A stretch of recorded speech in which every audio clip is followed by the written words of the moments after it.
पूर्व उपराष्ट्रपति पद से इस्तीफा देने के बाद पहली बार जगदीप धनखड़ ने अपना सार्वजनिक बयान दिया। इस दौरान धनखड़ ने अपने आलोचकों से परेशान होकर भाषण को हिंदी के बजाय इंग्लिश में दिया और कहा कि भगवान करे कोई नैरेटिव के चक्कर में न फंसे। जो समझना नहीं चाहते हर हाल में बात को धूमिल करेंगे। देखिए खास रिपोर्ट। भोपाल में पूर्व उपराष्ट्रपति जगदीप धनखड़ इस्तीफे के बाद पहली बार मंच पर भाषण।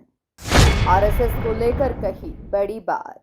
धनखड़ बोले, मैं अपना उदाहरण नहीं दे रहा हूं, भगवान करे कोई नैरेटिव के चक्कर में न फंसे। उपराष्ट्रपति पद से इस्तीफा देने के बाद पहली बार जगदीप धनखड़ ने शुक्रवार को किसी सार्वजनिक कार्यक्रम को संबोधित किया। राजधानी भोपाल में मनमोहन वैद्य की किताब हम और ये विश्व के विमोचन में देश के पूर्व उपराष्ट्रपति जगदीप धनखड़ मुख्य वक्ता के रूप में शामिल हुए। उन्होंने आरएसएस नेता की किताब की काफी तारीफ की। इसी के साथ ही उन्होंने हंसी मजाक में कई बातें भी कही। डॉक्टर मनमोहन जी जो कहते हैं मैं लेखक नहीं हूं, आदमी कुछ होता नहीं है, बन जाता है। और हम ऐसे जमाने में जी रहे हैं जहां धारणा सब कुछ तय करती है। फिर आप कितना ही नकारते रहो चाहिए।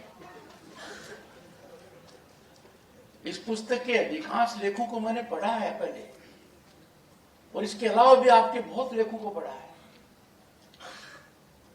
और अनेक अवसर पर मैंने सीधी आपसे चर्चा भी की है कि लेख बड़े गहराई के हैं, ज्ञानवर्धक हैं। इनको मैं लेखक के रूप में नहीं, एक चिंतक के रूप में, एक दूरदर्शी के रूप में देखता हूं।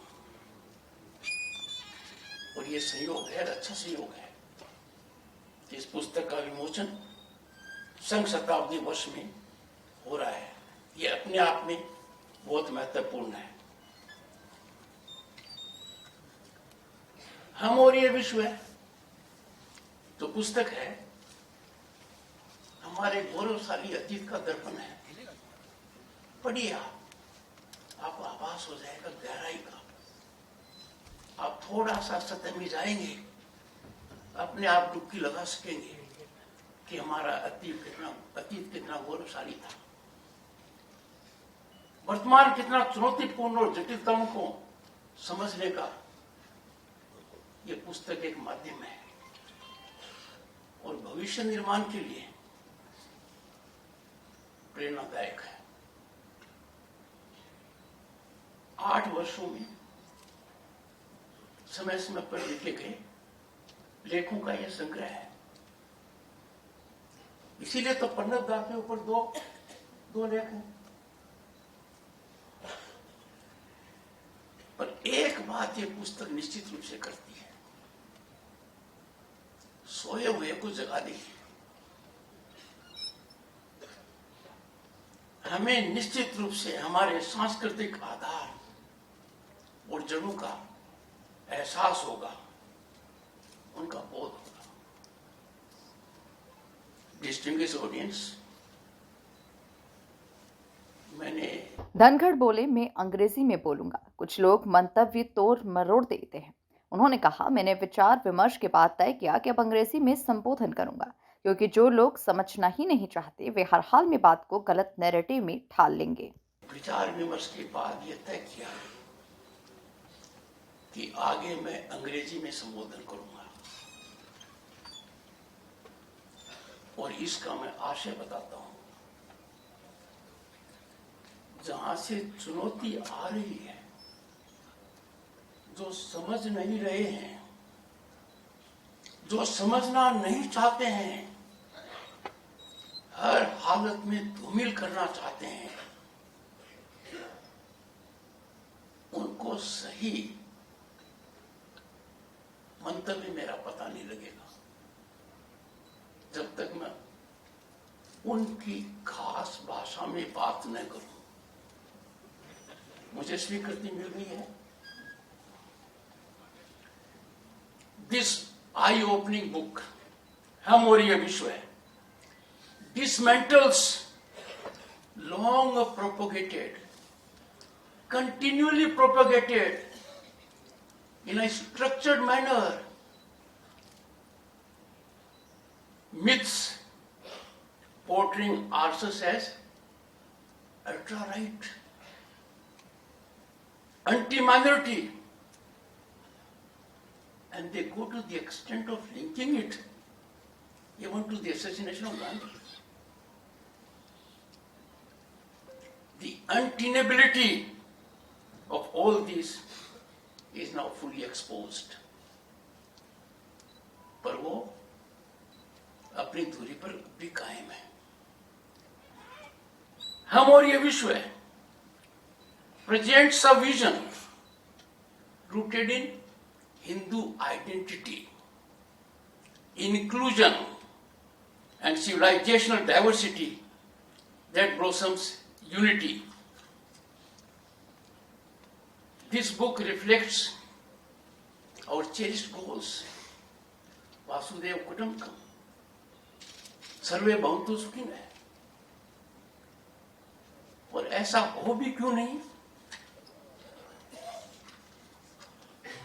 इस बुक के लेखक कौन है?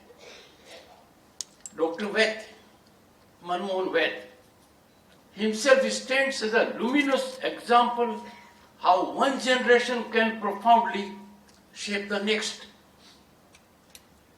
A selfless swamsevak, an intellectual of great depth, a man of impeccable character and credentials, he represents the finest fusion of inherited values and personal excellence.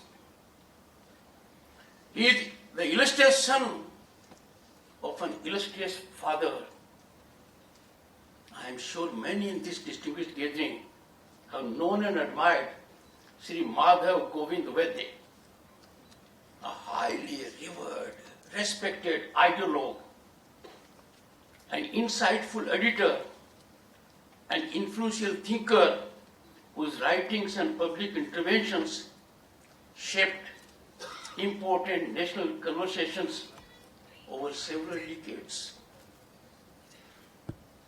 मेरा बड़ा मन था। सुरुचि प्रकाशन के द्वारा हम और ये विश्व पुस्तक का लोकार्पण 21 नवंबर 2025 को भोपाल के रविंद्र भवन में आयोजित किया गया। ये पुस्तक सामाजिक, राष्ट्रीय और आर्थिक विषयों पर भारतीय दृष्टिकोण को सरल और स्पष्ट रूप में प्रस्तुत करती है। लेखक राष्ट्रीय स्वयंसेवक संघ के अखिल भारतीय कार्यकारिणी सदस्य डॉक्टर मनमोहन वैद्य हैं। नहीं, भारत को समझना है, भारत को जानना है और भारत को कायम रखते हुए आगे बढ़ाना है। इसी में भारत का गौरव है और दुनिया के मानवता का कल्याण है। अब दुनिया के सारे जियोपॉलिटिकल और जियो economic centres Atlantic ocean shift होकर अब साउथ पैसिफिक ओशन तरफ आ रहे हैं। इसमें भी भारत का रोल बहुत महत्व का रहने वाला है। इसमें भारत के युवाओं का कंट्रीब्यूशन खूब रहने वाला है, इसलिए यह पुस्तक सब तक पहुंचे। कार्यक्रम में वृंदावन के श्री आनंदम धाम आश्रम के पीठाधीश्वर रितेश्वर महाराज और वरिष्ठ पत्रकार विष्णु त्रिपाठी विशिष्ट अतिथि थे। उपराष्ट्रपति पद से इस्तीफा देने के बाद ये धनखड़ का पहला बड़ा सार्वजनिक संबोधन था। Bureau report, MP news, Bhopal.